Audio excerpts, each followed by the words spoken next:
Okay, hello and welcome to our third Foodbuy Futures event. Foodbuy Futures are a panel discussion that bring together influential business leaders to discuss topics impacting the food industry today. My name's Charlie Hudson. I look after new business here at Foodbuy, and I'll be hosting today's conversation on the health and well-being of our employees and consumers. Here at Foodbuy, we manage over £1 billion worth of procurement spend across food, retail and non-food.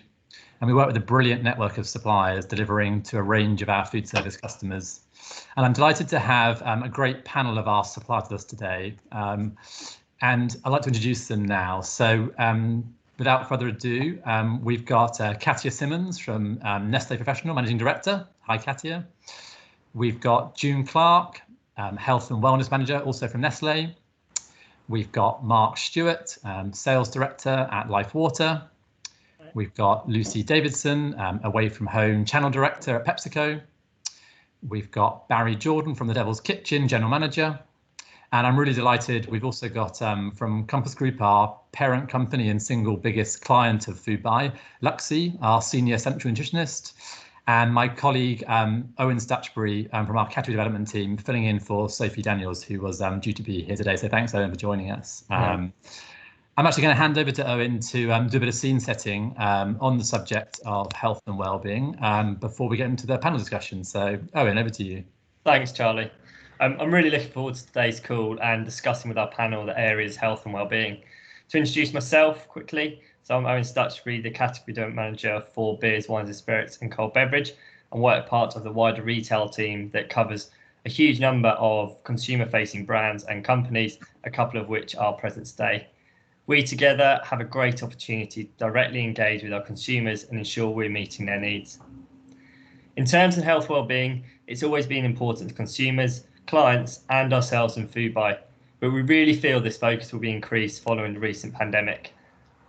Not only is health and well-being around what we eat and drink, but also our mental health and how we need to make sure the new ways of working aren't impacted by that. It is both consumer and employee needs that we're looking to discuss. We have a great panel that will offer insight and expertise into these areas. On the discussion today, key areas we're looking to cover are work-life balance, employee confidence in the workplace, and also how do we encourage employees to return to the workplace too, employee engagement and working remotely, mental and physical health, and also how consumer behaviours changed and how we need to adapt to that. The wide range of supplier partners on this call will enable a great discussion in these areas and explore these topics to give suggestion how we need to think differently moving forwards to meet consumer and employee needs in the coming weeks and months. We know consumer behaviour has changed due to lockdown, and more than ever, sustainability and social value are high on consumers' agenda, and recognising that will help meet consumer needs. This is extremely prevalent with younger generations, with 50% of Gen Z saying they're influenced to buy a product if they know the brand as good, and also 70% of millennials are willing to pay 73% more for sustainable products. Furthermore, we know that the role of vegan diets have grown massively and the influence that sport has on our culture. So I'm really pleased to say that we've got Barry Jordan from Devil's Kitchen, who'll be sharing some insight from the world's first vegan football club, Forest Green Rovers. Ultimately, ensuring employees feel engaged and consumers feel their needs are being met is what we're looking to achieve by working with the supply partners. Hopefully that sets the scene for today's webinar. I'll now hand back to Charlie to start the discussion. Thanks, Owen. So I think our first topic today is going to be all about the health and well-being of our employees. So Luxy, I'm going to come to you first. So just interesting to get a sense of how we think work-life balance has changed over the last 3 months, and I guess what elements you think are here to stay? Yeah, absolutely. I think it's definitely been a very interesting time over the past few months. Lots of complex situations, I suppose, for varying reasons. People who are finding themselves working from home, those who may be on furlough, those who have actually still been working throughout this whole period. So very different scenarios for lots of different population groups. But I think one thing consensus is a lot of people have definitely found, even if it's a fraction of more time that they've gained from being at home or throughout this period, being able to utilise that in other ways. So in terms of that work-life balance, we've definitely seen research to show lots of people are definitely valuing physical health a lot more. So there has been an increase in terms of physical activity. Many people are probably aware of runners out on the roads much more, in parks, being able to get out and get that fresh air, given, I suppose, right at the start of the lockdown period, it was one of the few luxuries that many did have. So we've definitely seen an increase in physical activity in some groups, but it's probably important to bear in mind in others, that's also been a decline. So by not having your sort of daily commute, the activity levels you were possibly doing prior to the lockdown, they may well have in fact declined even further, and you might have found that's actually negatively impaired your activity levels. Sleep as well, in terms of looking at your overall lifestyle. Initial research did show, findings were that a lot of people did report sleep disturbances. So I suppose not unsurprisingly, in terms of anxiety levels, lots of uncertainty, people actually finding it very hard to get good quality sleep, as well as possibly juggling, I guess, newfound realms of homeschooling as well as working from home. I'm sure many people can relate to that. So it's definitely impacted the sleep quality of many individuals. But I think definitely some of the behaviours that could be here to stay is the greater flexibility that employers can offer their employees. So looking outside of just the fiscal incentives of jobs, employees, I think, will certainly be turning to employers to expect what else can the employer actually provide them in terms of wellness and prioritising that. So what kind of services? We've definitely seen employee assistant programs have been increasing. Lots of employers are investing a lot more for their employees in this space, as well as virtual wellness initiatives that they can provide to employees. So what are the actual services they can go above and beyond now to try and reach the wider workforce? And probably what's important to mention here, it's not also just for head office staff anymore. It's inclusive of actually what are the benefits that can provide for the whole workforce. So those who may be in varying different job roles, but being able to provide that balance and flexibility. And I think in the new world, it will be interesting to see as the sort of phased return to work and what that looks like, whether going back into the office will be on a rota schedule or frequency, and how that will actually help perhaps with that work-life balance. As many, I imagine, those who may have achieved a greater balance will definitely be striving to try to keep that going forward into the new world, and any new positive behaviours that have been gained through this time. And it's just whether, as employers, what can you do to go further and help support and sustain that behaviour? Thanks, Lexi, and I'm certainly a big advocate for continuing on the positive wellness and all the great work-life balance benefits we've been having over the last few months. June, I wonder if we can come to you from a Nestlé perspective. With so many employees, I guess, working from home for the last few months, how have you guys at Nestlé ensured that something like mental health has maintained kind of front and centre of your people agenda? Oh, I think you're on. I think you're on mute, June. One of the perils of the panel discussion.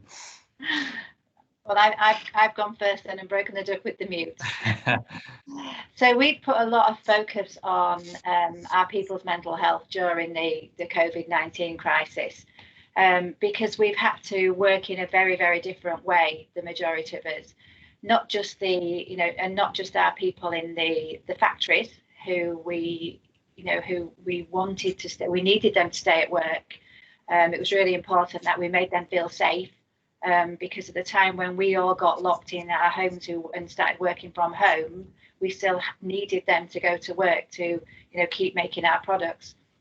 So we've had a real balance of differing views on, what people need. And I think when we look back in March, when things changed so suddenly and all the things that we took for granted were suddenly taken away from us, it was really difficult to keep those close connections going. If you think about, we certainly in our factories, we wanted them to be at work, but then we physically distanced them. So, the social connections that we had became quite difficult. It's difficult to have a quiet conversation from 2 meters distance. So we've had to really think about how we can, enable and protect people. So just things like creating a quiet room where employees, if they felt overwhelmed in the factories, could go and ring the EAP line just to have a chat, or to, be able to, get their phones out of the lockers and check in with their family members, because not only were they, there was some fear of, leaving home and coming to work, but then going back home and taking, the virus back into their factories. What we've learned though is that people soon do settle down and accept it as normal, and we can take that back into, as we start reopening our offices. While they are different, I think we do soon settle down and recognise things and start to get used to the, things being much more normal again. So I think that's my, big reflection of how we've worked with people, is just recognising recognising their fears, working with them, and really doing your best to make people feel safe. Great, thanks, June. And Mark, I wonder if we can come to you next. What's it been like for an independent water company like Life at this time? Yeah, I guess for us it's kind of been a tough time, and I'm sure it's tough for all sort of smaller companies. The British government furlough scheme has helped us and been very supportive.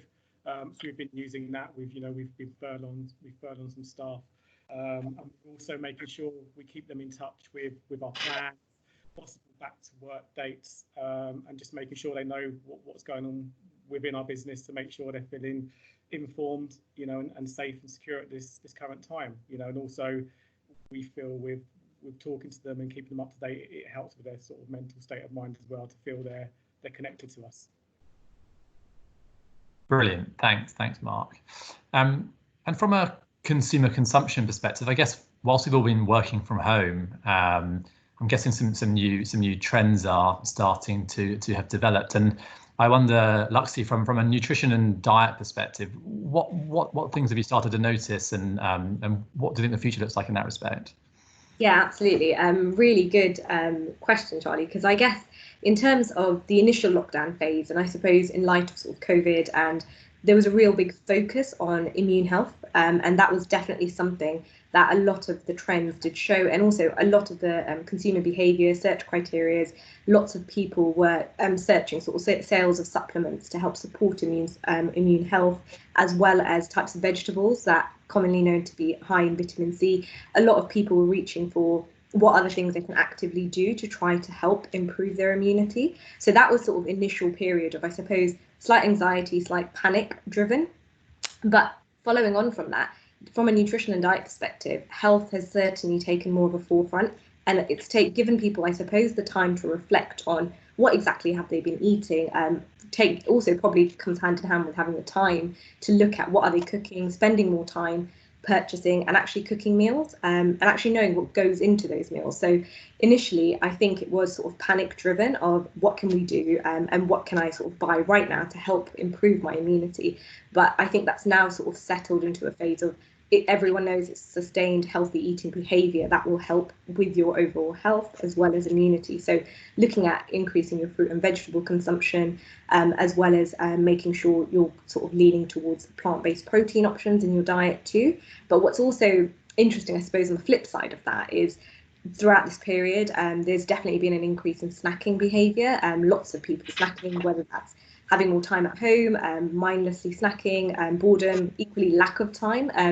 If you do tend to have quite busy sort of back-to-back calls, I'm sure all of us are guilty of not having the time to prep something to eat. So you kind of reach for some unhealthy choices at times because it is time dependent, before you have to quickly jump on the next call. So that's definitely increased. But also alcohol consumption is something that early reports are showing has also increased across the UK public over lockdown. So it's going to be interesting to see when we come out of this, given health and especially the public health crisis of obesity is forever growing and something that needs to be addressed, and whether are some of these behaviours that we've learned and the positive dietary modifications people have made, that's great, but we're increasing snacking, quite possibly unhealthier items that have been included into a diet more frequently than before, along with alcohol consumption. Is that something that we can sort of curb down, and is it a way to sort of promote positive healthy eating practices? But I think it will be an interesting space. Health is definitely at the forefront of people's minds, and I just hope as a nutritionist that continues to stay the way, and having convenient, sort of easier, affordable options in that space is something that can definitely help drive that behaviour change. Nice. I won't comment on my alcohol consumption. to you in the last 3 months, and perhaps it's timely that we head over to Barry to get to learn a bit more about the Devil's Kitchen and how you see the vegan trend growing. Thank you. Yes, so so Devil's Kitchen is an extension of the work of a football club called Forest Green Rovers. So we're a tiny football club. Well, our profiles raised significantly because of the work we've been doing on diet and nutrition for players. So just picking up on what Luxie was saying there about growing awareness about the functional benefits of the food they're eating for their own health. The recent studies during lockdown have shown that the vegan diets have become even more attractive to consumers during the pandemic. And this is something that really as a club, we've been through the hard years before, going back sort of 10 years now. The club itself, just for some context, a full house for us is 5,000 fans. The catering service is fully vegan. We're probably just about the smallest football club in the league. As I say, the interest that we've had in our initiative has been fantastic. So it started, we took red meat off the menu back in 2010 for players and fans alike. By 2017, we were fully vegan as an operation. The media at the time, you can imagine the banter from away fans. It was some of the chats were really funny and fascinating. And on a commercial level, many expected the move to damage the income of the club. We've seen year after year great progress, great increase in the food and drink sales that we have, and as I say, it's put us on the radar of organisations like the United Nations, which has been fantastic to work with. So, just as important as the move towards vegan food, if you're a professional sports club, is the performance attributes of it, and we've got evidence. We share data with a large group of football clubs on injury prevention and things like that. And we've seen significant improvements in our post-match recovery rates. We are getting fewer injuries competitively against other professional clubs. We're always near or trying to get to the very top of the list of least injuries. So when we won at Wembley to get into the Football League a couple of years back, it was the end of a long season. And we got to Wembley with no soft tissue muscle injuries. So we've experienced over the last 10 years of almost the world sort of catching up and growing awareness about the performance, the human health benefits of moving towards a plant-based diet, and not least the compassion side of things as well. And as I say, looking at recent studies, I think consumers are not going to drift away from that. This movement is here to stay. Thanks, Barry. And Katia, I understand that Forest, you're not the only club experimenting with veganism. I think you're doing some work with some football clubs as well. Is that right? Yeah. So I couldn't really agree more with Barry, and it's great to see some very strong evidence, because it's plant-based and health is definitely at the heart of what we do, and we've been really passionately developing this. And our plant-based brand, Garden Gourmet, is official partner for Manchester City Football Club, so probably not the smallest one. But and it's been tested. You can imagine that thoroughly all our products have been tested and assessed by the dietitian of the football club, and they've been approved for the regular diet. So again, it's just proven the point. It doesn't matter whether you're big or small, the plant-based and effectiveness and the health benefit of a plant-based diet is absolutely here to stay. And I think generally, just coming back to the health element, is yes, we know that, and Luxie was saying that the consumers is clearly significantly more aware of health, what they're eating, how they're behaving, and the impact, because they had more time to concentrate. But from an employee perspective, we are in quite a difficult scenario where we know that the economy is probably not going to be in the best place. We know that we have this work from home. Are we coming back to the office scenario where we know that the previous setup wouldn't work either, and the current working just from home is not an option as well? So really, we need to develop the new way. And I think the work that we've been doing even before the COVID where we were really working on understanding the productivity of our workforce.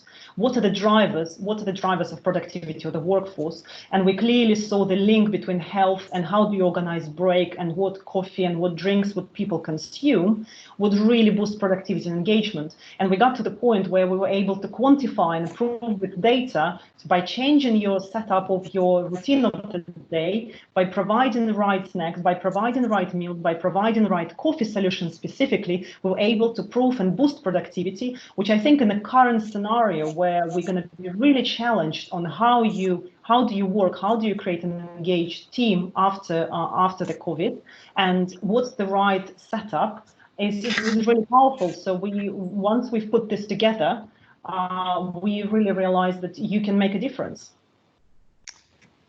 Yeah, it's a lot of sense. Thanks, Katia. And Lucy, from a pre-packaged and sort of food to go perspective, what kind of trends are changing from a consumer consumption perspective, and what do you think is on the horizon as we sort of return to perhaps some degree of new normal? I've done the mute faux pas as well. Sorry, June, that's you and I. Look, I couldn't agree more with the discussion from the team around health playing such a critical role. We're absolutely consumer sentiments research is telling us right now that is absolutely playing on people's minds. But as well as health, we're also seeing that people are really concerned about hygiene. That's a really important trend that we're seeing. And actually, as a result of that, what we're seeing is that trust in prepackaged goods is much higher right now than it was pre-COVID, with a number of consumers telling us actually they're much more likely, having gone through COVID, to buy from well-known prepackaged good brands. So we know that's a trend that's playing through. And actually, that's already starting to play through in the numbers as well. We're actually starting to see that if you look at the snacks category as an example, we're starting to see that those top selling SKUs in the category are outperforming the overall category by about 14%. So again, we're seeing that consumer trust in those areas really critical. And I guess there's a couple of key impacts within our sort of channel for that. Firstly, it's around if prepackaged goods are going to play a more prevalent role, combined with the discussion we just had about when we return to the workforce, it's going to look and feel quite different. And therefore, quite often, if we were in a typical canteen, you would have hot food as the lead option. The reality is you're probably not going to have as much hot food as you might have previously had. And therefore, the role of things like the meal deal with a prepackaged sandwich, a bag of crisps, a drink, is going to be really, really critical. And actually, we're going to need to do something different to draw people out of bringing their food from home into the office, and to actually offering something new, but also offering something that's got fantastic value in a safe and hygienic way is going to be absolutely critical. And then I guess finally, and quite linked to that really, it's around how do we make sure that we offer the right range. So we've talked just now about the fact that bestsellers will play a really prevalent role. We also know we're going to have less people in the office. Katia, Luxie, they've all mentioned it.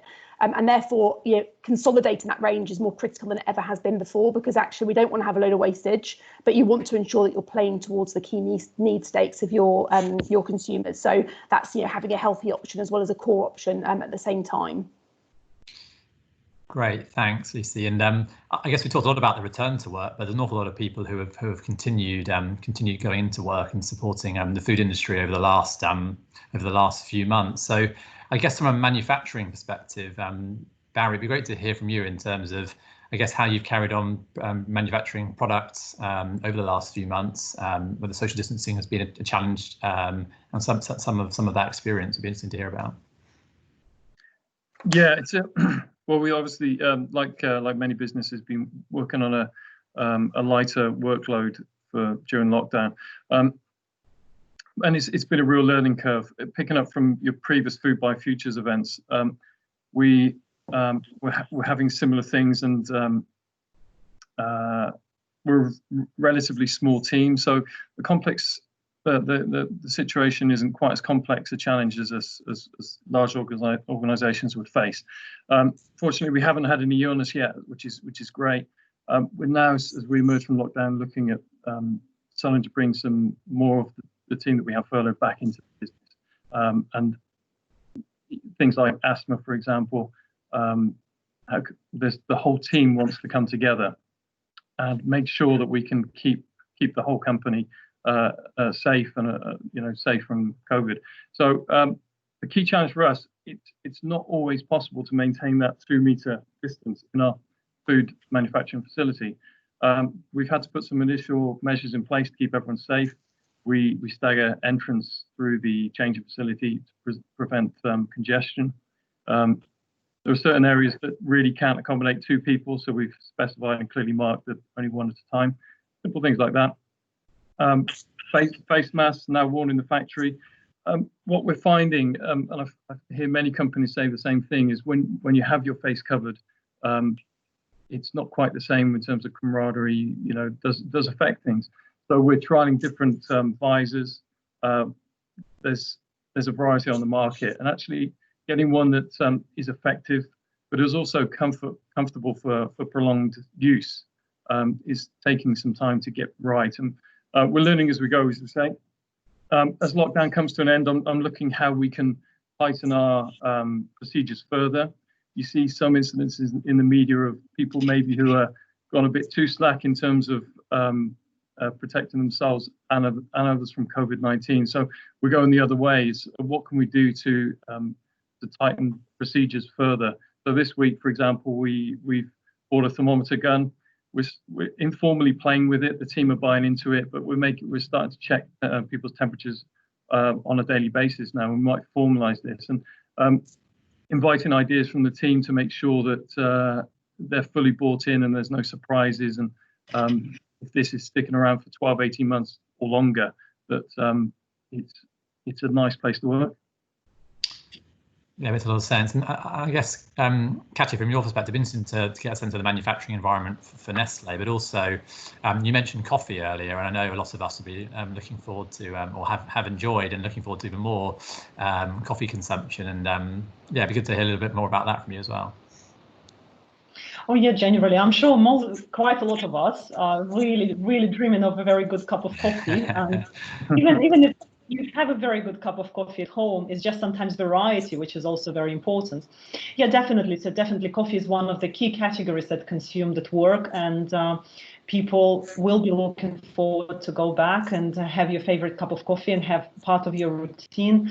What's really important for us is to understand how do we deliver, how do we make it safe, how do we reassure consumers, because there are different forms of how coffee can be consumed. And what's really important that even throughout the day, your first cup and your mid-morning cup and your after-lunch cup and your evening cup, the type of drinks that you might be consuming is very different, and they all have to come in a very safe and confident for consumers way. So we're looking at different really solutions.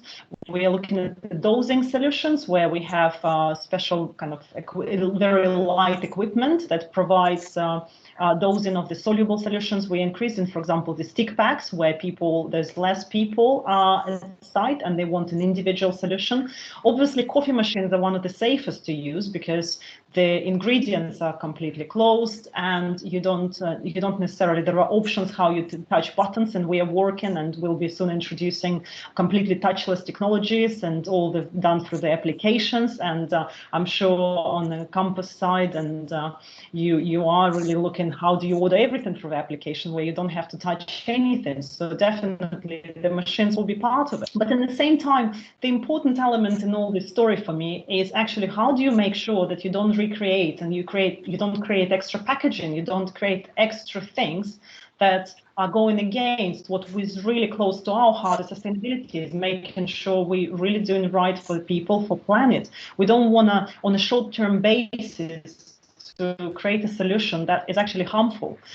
Therefore, that's been really in the front. And you, for example, the big move at the from a reusable cups, when we were all talking about the let's use reusable cups, it all just changed in one day, and here we go, and single-use cups. So we are really pushing and having a recyclable paper solution that is fully recyclable paper cup for coffee is absolutely critical, because we will still be in a scenario where probably reusable couldn't be easily confidently consumed.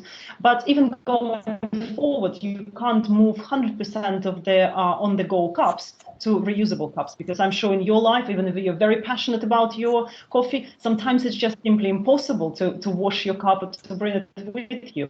So having the right solutions at every stage of coffee consumption that is delivering safety, delivering confidence, but in a very sustainable way, is absolutely critical.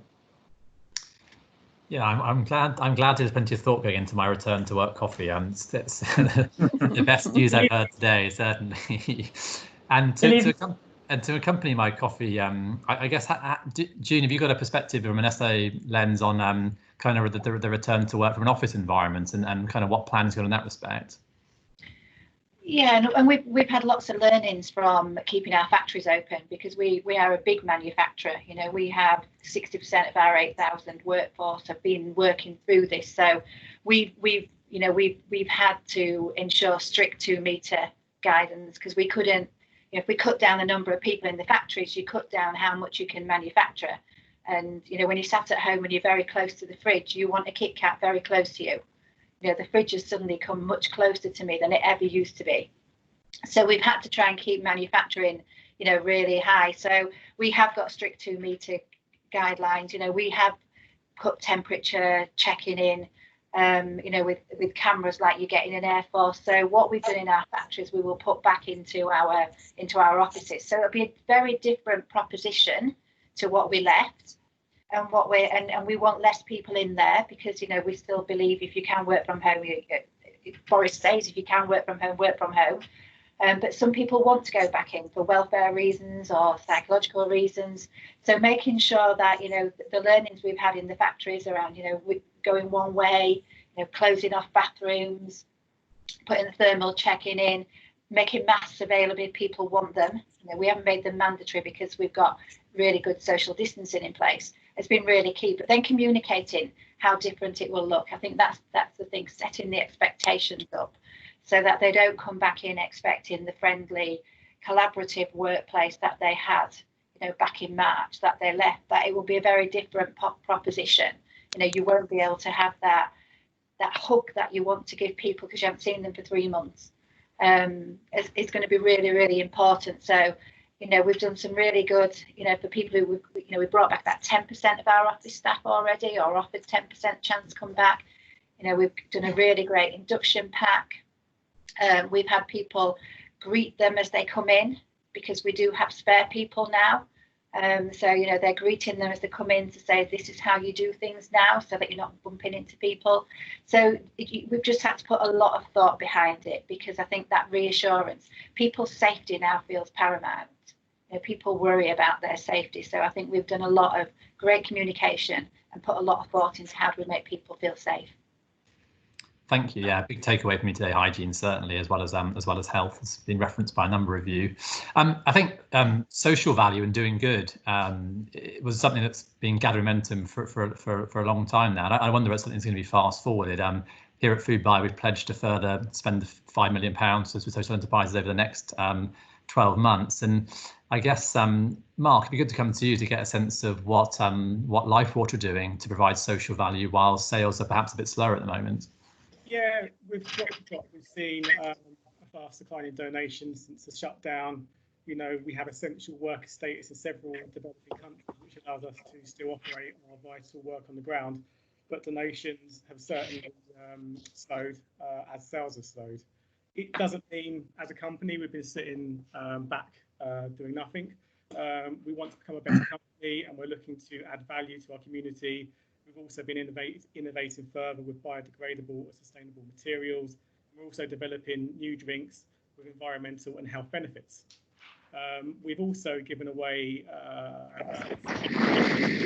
using for festivals. We've been giving this to NHS staff, carers, food banks, and we've also donated products to some of the Black Lives Matters protests and also some of the Pride marches. We're learning a lot about these campaigns, you know, and we also see that the plastic debate will probably come back. Everything gets back to some form of normal. Thanks, Mark. And Barry, what about the Devil's Kitchen? What's important for you guys from a social value perspective and doing some good? So we're very much an environmental business. So we we look carefully at all the major emissions that consumers have, that people have in their daily lives. So in the main, the biggest impacts are on energy, transport, and food. So as a group of companies and the learnings we've had from the club, it's been fantastic because I've had the opportunity to build the Devil's Kitchen as a brand new factory from scratch, as a working experiment for environmental management in the food industry. So what we've seen from the lockdown is that people have had the time to reflect, and people really want to. They've seen the glimpses of the Venice canals and the clear blue skies, and they don't want to flip back. They want to run with it. So I think organisations like us and like Foodbuy and Compass can help consumers to make easy choices towards a more environmentally friendly lifestyle going forward. The club itself went carbon neutral back in 2018, the first professional sports club in the world to go carbon neutral. It's a fantastic achievement. I'm lucky to be able to fall on their help as we build our venture. The club considered all aspects of the environment, the impact they have, right down to even compensating for emissions when for fans travel to and from the games. They include an offset of emissions in the price of the ticket, so people can come to the game with one less thing to worry about. The initiative has helped us make new fans across the world. I mean, it sounds easy to say that, but we something like 40% of our shirt sales are shipped overseas. We've reached about 4 billion people now, which for literally the smallest football club in the world is extraordinary. The message is really capturing people's attention. We're working with the United Nations. The owner, Dale Vince, he's a champion of climate action in sport for the United Nations. It's really helped us make friends, and I can wholeheartedly advocate placing the environment at the very heart of what you do as we reopen businesses, putting it to the forefront of minds. It will help you create new fans as it did for us. It's fascinating to hear. A huge achievement. So yeah, well done to you guys. So I guess final area for conversation today is a bit about what we can learn. We've obviously got Nestlé and PepsiCo with us today, and the high street remained open. No doubt you guys have been selling plenty of products into those channels. So I guess it would be fascinating for us to learn any best practices that perhaps food service might benefit from. So Lucy, perhaps if we come to you first. Yeah, sure. I think it's a really interesting space, right? I think we've seen consumer behaviour shift dramatically on the high street, and I think there's loads of learnings that we can take. To your question, Charlie, I think it's likely that some of those behaviours are going to stick as well. So I think we've got to be, I guess, thinking to the long term. I guess one of the key first trends we've seen is that move back to almost shop locally for your top-up shop. So we've seen those outlets, particularly the convenience and the traditional retail trade, really winning through COVID. And I think as people just kind of go back to almost behaviours of old, where they would just do that top-up shop more locally. I think secondly, we've obviously seen the surge of online, and actually that's probably twofold. It's the surge of online that we've all heard about, where you've been struggling to get your order from your favourite local retailer, but also actually in convenience as well. So pre-COVID, we had I think about 600 outlets signed up for Uber Eats. For Uber Eats. We've now got over 1,400. So we're seeing a real shift in the aggregators really picking up work with those convenience outlets, and I think something we can definitely think about in the food service arena is the learnings to take. Then separately, we've also seen the role of it's a little bit similar to what I was saying before, but role of bestsellers. So through COVID, we've had a stark decrease in the rangings in most outlets, whether you're a grocery outlet or a convenience high street outlet. And that's really been driven by both the retailers trying to keep things simple and being able to stock shelves as quickly as they can, but also manufacturers also simplifying their ranges to make sure they can fulfill as much as possible. And I think again that's really shown us that those are some really found lasting behaviours that I think are likely to stick. And then again, similar to what I said before, we've seen a real resurgence of those big brands coming through as consumers have really moved their trust into that space. And I think as we think about almost what we can learn from some of these trends, I think this rapid digital expansion is here to stay. And I think COVID's probably just moved us on a whole nother level from where we were before. So I think as we think about our outlets and food service, and when people come back to whatever those whether it's your workplace outlet, for example, what's our role within digital and how can we start to engage our consumers and shoppers is going to be key to make sure that we stay ahead of the curve and we've got that competitive advantage. Not only are we having hygienic solutions, but also ones that are simple and easy from a technology point of view is going to be critical. Nice. And Katya, how about Nestlé? Do you have any builds in that respect? Yeah, I think actually Lucy brilliantly covered all key points, and I just really would like to say that I think one of the key elements of this is adaptability and ability to change fast and not being afraid to test and trial things. And I think what convenience in the retail sector they've been under enormous pressure to deliver it within a short period of time, and they didn't have the time to think, to align, to test and learn for a very long period of time. They just said, let's go, which previously might have taken longer period of time. And for example, the work that we've been doing also from our side with the aggregators, delivery aggregators like Deliveroo, Uber Eats, we've launched something with them with just a couple of weeks, something that is completely different for our system and completely different for their system, to ensure that our core products are available through their delivery into their dark kitchens. So I think really it's just, for me, it's clearly the mindset of moving fast, listening to the consumer, and to a certain extent, the way I observe this is when we were in the very severe lockdown, to a certain extent it's easier because it's clearer. When lockdown save lives and just stay at home. Right now, when it's a very multifaceted, everything starts to move backwards and forwards, and we are confronted with the multiple decisions. It's actually much harder for the organizations and for the businesses to make right choices, because it's no longer your basic instinct of saving something or protecting something. It's actually making choices. How do I grow, but in a safe way? Where do I grow? So I think for me, this is one of the key mindset that we have to embed, this adaptability and fast to be able to move fast. Yeah, nice. Agility and acting with decisions seems like it's going to be important to get this right when businesses are reopening from this weekend. So thank you. Well, that kind of brings us to our final thoughts. Time's up in terms of questions for today. So I was going to come round to each of you just to collect some final thoughts from today's conversation. So Owen, we'll start with you. So for me, I think a couple of themes that came throughout was the whole ranging piece, which probably changed quite a lot from 3-6 months ago. But we need to make sure there's that environmental piece, which is probably a bit of a slow burner in the background. And for me, there's a whole heap that we need to do when working with our clients to make sure that we're ticking all the boxes, not just a few of them, because consumers are going to expect that anymore. And the other really strong piece that comes through is the whole digital transformation, which for ourselves, we've worked with digital partners more in the last month or two than we have for the past few years. So it's amazing how you get some real positives out of these situations. So we're really excited to see how we work with those going forwards in our strategies and how we can embed them within some of our clients. Great, and thanks for joining us today, Owen. Barry. Yeah, I'd like to reiterate something that perhaps I've got a bit of catching up to do on the digital side of things. And I think if you can get the positioning right to start with, then that's get your stake in the ground, and then I think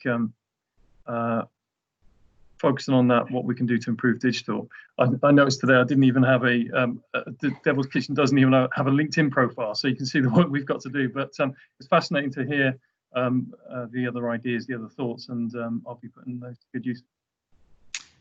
Thanks, Barry, and thanks for your contribution today. Mark, coming to you next. Oh, sorry, Mark, final time to come off mute. I thought I could get through it without last time. Yeah, from you obviously we've seen a bit of a culture shift in people wanting to do good. We've been approached by, as we say, the organisations such as the NHS and some of the sort of marches at the moment, and also interesting for us, we've seen some of our partners coming away from water coolers, water stations, and going back to potentially plastic bottles or cans, which was literally reverse what we were seeing in February. So it's going to be interesting to see how that continues. Thanks, Mark, and as I say, thanks for joining us today. June, coming to you next. I think one thing I've learned in the last three months or so is people's behaviours have changed quite a lot. I think we're more thankful for different things. You know, when we all missed a lot of our pre-COVID life in the first month of lockdown, you know, things we took for granted, shopping, haircuts, nails done, you know, just going to the pictures, going to the cinema. We took a lot for granted. And I think as we come out, our priorities have shifted in a huge way. You know, I sat and made a list of all the things that I missed, you know, when it got to about the end of month 2, because I was feeling sorry for myself, and then looked back and thought, actually, I don't need those again. There's some things I will never not go back to, you know, the once a month haircut with the highlights, lowlights and the cuts. No matter how much money I've saved, I'm not stopping that when I can finally get it done again. But there are some things that won't be as necessary to me, because I am much more thankful for the things like, you know, having that snack, you know, getting that exercise. I think people's perspective has changed. I think we've got to be really ready for, you know, when we go back in the workplace, that people's priorities may have shifted, and what was important to, you know, your colleagues 3 months ago is probably nowhere near as important. Yeah, I think we have changed as you know, as people in the last few months. Thanks, Jean. Lots of great insight and contribution today on employee wellbeing. So thank you, Katia. You know, in terms of my reflection on the whole period is previously when the economy is in the right place and things are more or less normal, I think we as an industry, as partners, we could afford to have a bit of a maybe not as collaborative relationship as we need to do now. And I think partnership are absolutely vital, because it's no longer us debating, it's actually us working together on how do we create a right future, how do we create a right environment for our consumers to thrive, for our workplace to be really successful, in the end of the day, for our economy and society. And for me, this is really important, to have a right mindset and a right partnership in place going forward, because only together we can make it work. We make it work for us as a people, therefore, as Jim was saying, to really make our life better and to listen what matters to us, but in the same time make our businesses thrive, because that's economy. That all comes back to us in the end of the day. So partnership, working closely together. Nice, thanks, Katia, and thanks for joining us today. Thank you. And Lucy. I mean, echo a lot of the sentiment from the teams that have just, you know, from each of the guys that have just said things. But I think for me, you know, the whole session obviously was more centered around health. But I think that health and hygiene is obviously going to just play such a critical role. But I think a little bit similar to what Katia was saying, I think at times probably we could have been complacent before. Now there is no time for complacency. And I think I've been really impressed with, you know, as a society, of how agile we've been. And actually, I think taking that forward as a behaviour and an ongoing way of working is critical. And I think it'll allow us to stay, you know, at the forefront of where we need to be, you know, both ourselves as a nation, but also ourselves as a channel as well. So I think, that agility, how we diversify, how we continue to evolve is really the bit that I think is going to be critical in the coming months and years. Great, thanks, Lucy. And Luxie, finish with you and your final thoughts. Yeah, completely agree with everyone else with what they said. I think the main take-home for me out of all of this is, I guess everyone's reconnecting with food, really. And I think that's something that's come through most of this, is actually people reconnecting with food, what that means, where it comes from, the whole food heroes, everything you've sort of seen. It's kind of definitely shown a different light to a lot of people who didn't quite possibly think exactly where their food comes from, where it starts from, supply chains, all the complexities, I suppose, involved that goes into food. So I think taking that back, if people can continue with that love of food and nutrition that goes hand in hand, and I guess more of a holistic health. So whether that meant you had the time to reconnect with your families, that work-life balance shift, taking some of those positives, but making sure that you're going to take that to be sustainable changes. I would say that's probably something that I've learned throughout this whole period. Brilliant. Thanks, Luxine. Great contribution. Well, that brings us to a close. So thanks to everyone who has joined and watched the panel discussion today. I hope you found the conversation informative. I certainly have. Our next Foodbuy Futures event will be in a fortnight, and the topic is innovation and diversification across food, non-food and retail. If you have any feedback on today or would like to talk to Foodbuy about your procurement needs, please do email us at info@foodbuy.co.uk. So just leaves me with a final thank you to our panelists. We look forward to seeing you again. So goodbye. Thanks for having us. Bye. Thank you.